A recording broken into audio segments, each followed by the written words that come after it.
Hey, you ever glue up a large panel like this, multiple boards, and get frustrated?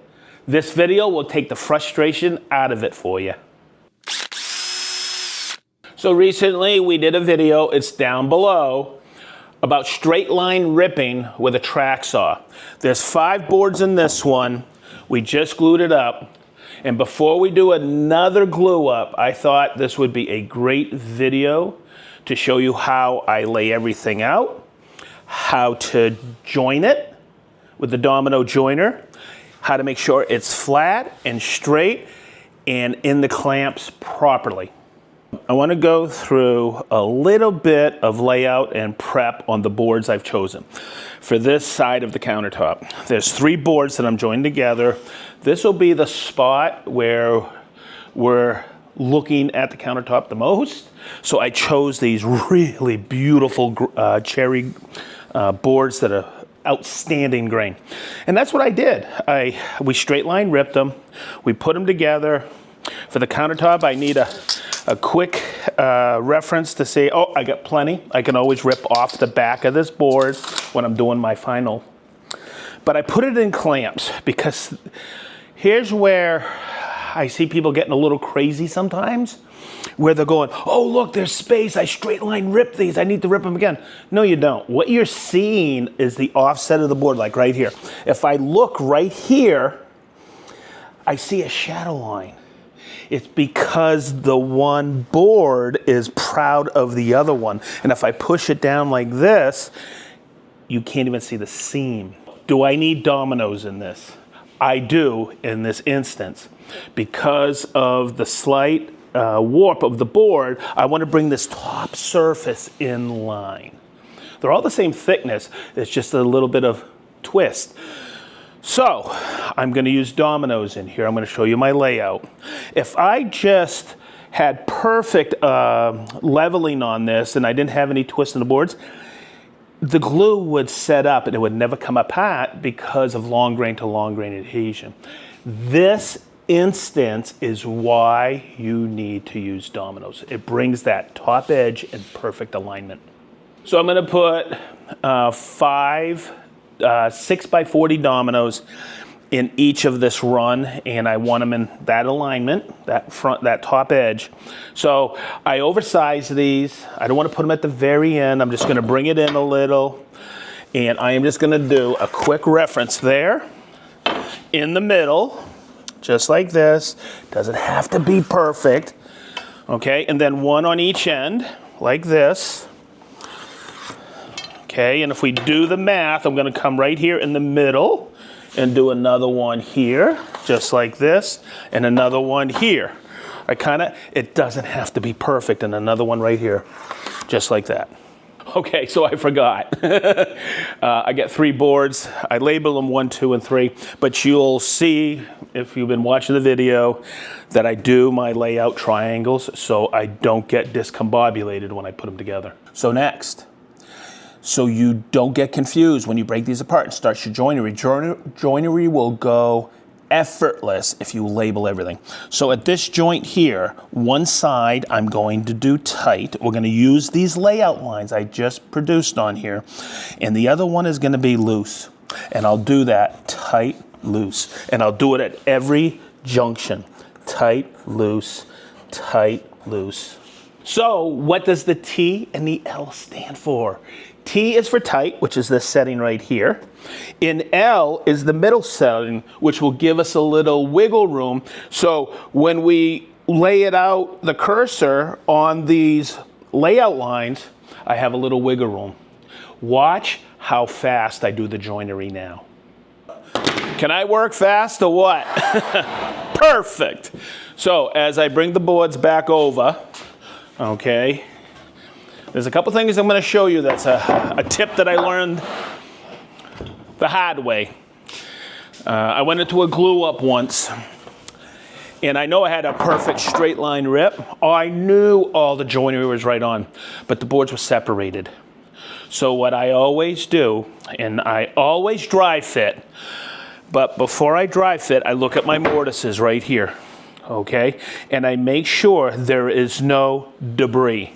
okay? And sometimes if you have a domino cutter that's old and you'll see some fuzz left over here, make sure you take either a little razor knife or whatever and just cut it out, okay? Because that little teeny tiny bit will keep the boards apart and glue up. A lot of the times you don't get anything. I barely have anything. I must have a sharp cutter on there. But where I used to see this is when I used to do the same joinery with a biscuit joiner. And because of the blade coming out, it would leave fuzz at the very end. So whether you're using a domino or a biscuit cutter, make sure you check to see if there's any debris left over. I don't care how long you've been using your domino. Don't get cocky and say, hey, I did everything right. Always, always, always dry fit. And boy, I get some good tips for you on that. So I always put the dominoes in the tight ones, not the loose, for when I'm dry fitting first. And when I put it in, it's rather tight. By the way, always make sure you have a good domino puller, and I love this one from Knipex because I can adjust it and I can pull dominoes out just like this because it has this little indentation here. It's the perfect domino puller. Because that was overly tight, I've seen so many people take a piece of sandpaper and sand the face here of the domino. And then they say they make a set for dry fitting. That's too much work for me. If you look at the domino, and this is a 6x40, 6 being a thickness, 40 being a length, so we plunge into each piece, 20 millimeters. There's a little rib here. What I like to do is take my block plane and basically do 3 passes on each side. You'll see the little curly cues come up. And this is the one I just yanked. Here's the important part, okay? Now it's easy to put in and out of there, okay? I could still use it for glue up because I still have my glue line face on there, long grain to long grain. That's really important. So now that I have them all in the tight position, now I can put them together, and I'm just gonna fold it down like this and bring them together and check my joinery. So as I put these together, oh, that's gonna come together nice. Okay, what I can do is I can check to see how level that is, and it brings it into alignment. And I'll just do this one here. And I gotta tell you, there's sometimes when I've done this, and I've been doing the domino joiner for a long time, I mismortised something because Chris was talking to me. There's another super duper benefit of doing a dry fit. As you're doing it and putting it together and checking everything, it also gives you the opportunity to say, oh, I gotta get my whole area ready for what? Glue up, because you have what is known with your glue as open time. You don't want to freak out. You want to have everything ready at hand. And I think this part of it is the big time tips and tricks that I want to show you that I've learned over the years. So I want to have as much of a dead flat surface as I can in glue up. So I always have a piece of Baltic birch with a 3/4 or 1/2 inch. This is 1/2 inch Baltic birch. Remember how I cleaned off the debris on the mortises? Well, the first thing I always do, because I've been using this for the joinery and tenons, I make sure that is clean so none of the debris gets in the way of going in between the seams here. A couple of clamps. I use trigger clamps for this. I used to use hand screws. You'll see in a few minutes why. Of course, my brush for the debris, a dead blow hammer, my domino puller, a glue trough, a glue spreader, whether you use a brush, a foam roller. A lot of the times in smaller glue up, smaller joinery situations, I use an old hotel key card. It spreads it out perfect.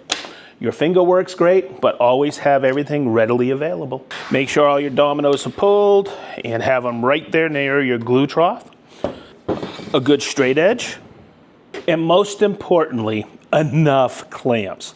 And this is where the dry fit process comes in. You kind of know how many you're going to need to bring all those lines together or the seams together. But more importantly, make sure they're open all the way, and especially this is backed all the way up, because when you start using these and pushing them together, you have enough thread here to get the proper pressure. Okay, so now my choice of glue, and I always have it readily available here. I choose glue on open time. This may sound funny, but I don't want to stress that I know I'm putting a lot of glue lines together and it's starting to tack up. I want plenty of time to get my alignment perfect, so those seams are invisible. So the one I'm going to use for this project is Unibond 1. It's a PVA glue. I use this for veneering, but it has an extended open working time. You may choose Type Bond here. This Type Bond 3, the reason I've chosen this for a joinery as well is because it's a longer assembly time. Type Bond 1, Type Bond 2 tack up really quick. And then if I need a long open time, say for some furniture pieces, chairs or whatever, I always have hide glue. This is liquid hide glue. You can heat it up and have it in a pot, but this has a super long open time. And last but not least, I have a bucket of water and a couple of rags nearby. And I will talk about that toward the end of the glue up. So let's shake up the glue and put it in our glue trough. I love these little painter trays. Little's a lot here, I don't need too much. The nice thing is with this glue tray, if I put out too much, I can tip it and put it back in with a funnel so I don't waste. So let's coat the glue line. It's pretty simple, and a little's a lot here. You don't want to waste, and we'll talk about clamping and squeeze out and all of that. And I coat both surfaces here because these are the two coming together, or on the first piece. Okay, now I always have a rag nearby for my hands because you're gonna see how I coat the dominoes. I take them like this and I coat them like this. I call it buttering, and I take it and I put it in the mortise here. And you're gonna see a little of it come out like this. That's perfect. Remember, putting glue on this is great, but the reason we have dominoes in there is for what? The reason we have the domino in there is for alignment. Okay, so here's another tip for you. And you can use hand screws, you can use smaller clamps, but I like these trigger clamps. I take it and bring it right down here on this board, because I'm gonna take this board and put it on here. And this helps stabilize it. I put one here, and I put one down here, and it just helps the process, and it doesn't go falling down on me. It gives it some stability. So now I'm just gonna take this piece like this, and flip it and bring it right on in. And look at that, perfect. So what do I gotta do now? I gotta, what? Get this glue line here, and you'll see me do this, and then this glue line, and this is together. Nice and easy. So I'm just gonna take the rag. It's not sopping wet, it's well wrung out. I'm just gonna wipe that because I wanna see my layout line here. And this is why a dead blow. I'm gonna bring those lines together so they line up. I have plenty of wiggle room. So now I'm just gonna coat this surface and this surface here. So when I take this buttered domino and there's plenty of glue on there, it wicks against the adjacent surface as I push it in, because there's that little herringbone design is a glue well. So there's plenty of glue line in there. And if you want to put some glue in there, you can do that if it makes you happy, but you don't need to. So now I'm going to take this board and put it on this board. So now I'm going to take these smaller clamps off, my stabilizers, and now I'm just going to fold it forward, supporting it like this, and now it's clamp up time. And there's a lot to learn in this, so keep watching. So I have done videos on this before, but smaller projects. I always take my Bessie K bodies, okay, and get them in position here. And this part here becomes my cradle, okay, and a reference point, but I don't start putting pressure on, okay, and I get one on one end, I get one on another, like this. I don't start putting pressure on, I'm just getting all my clamps on the boards. The nice thing about these clamps is I can take them and they slide right in like this, and I just got to turn it like this. Super, super easy. So my reference point, or one of my reference points, is right here. It's the bar underneath. I want to make sure I'm down here, okay, when I start to put pressure on here. Where I start is in the middle, and make sure I'm down, and with a Bessie, because I've had these threads all the way out, I have it in pressure here like this. I press down and I give it a little bit of pressure, and you're going to start to see the glue out, squeeze out a little. And then by pushing down on the bar underneath, I work my way out from the center. And you're going to see how the glue starts to pour out of there. That's all excess. So you know I had enough in there. So here comes the point that I want to make when clamping. Because I have the pressure in there, and we did our due diligence in straight line ripping these, you don't need a ton of pressure. What happens is I bring it in, the glue squeezes out here, and there's still a little offset, that's what you're saying. So I just kind of do a quick wipe here, just to check my glue line, and I'm good, and I'm good, and I'm good. So this is where some people may disagree with me, and that's okay. A lot of people don't like to take water to clean that up. They'll let it dry, scrape it, you can do that. But what I have been taught over the years from some true masters is you can wipe it, but don't make sure your rag is not sopping, and just a quick wipe to get the lion's share of it. Then leave it alone, because you don't want the water going down in the seam. Just put enough pressure on your clamps to make sure that the seam comes together. This is why I have a straight edge, because sometimes I've seen people put too much pressure on there, and when they don't check it with a straight edge, and they have cupping. Here I have proper pressure because I'm checking it everywhere, here, here, and here, and I don't have any cupping. If you have cupping, okay, ever so slightly, release the pressure, and you'll feel the whole board relax. And you will still have a great glue line. So one of the reasons I like putting all my Bessie K bodies in one orientation is because now I could actually take this and get it out of the way in case I have multiples, and it stands perfectly straight. Also, I can take it like this, lift it up, bring it over here, and it's just easily to maneuver, and I can wipe the back of that seam pretty quick.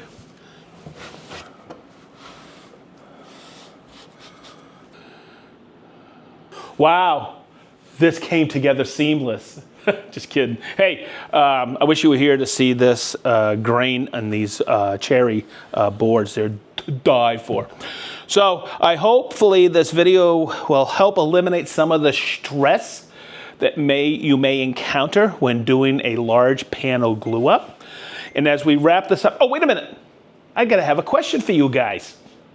What type of glue do you use for something like this, or for smaller projects? You can, in the comments below, put 2 or 3 different ones that you have in your shop. So, as we always say from the SedgeTool shop, be positive, stay sharp, and we mean wicked sharp.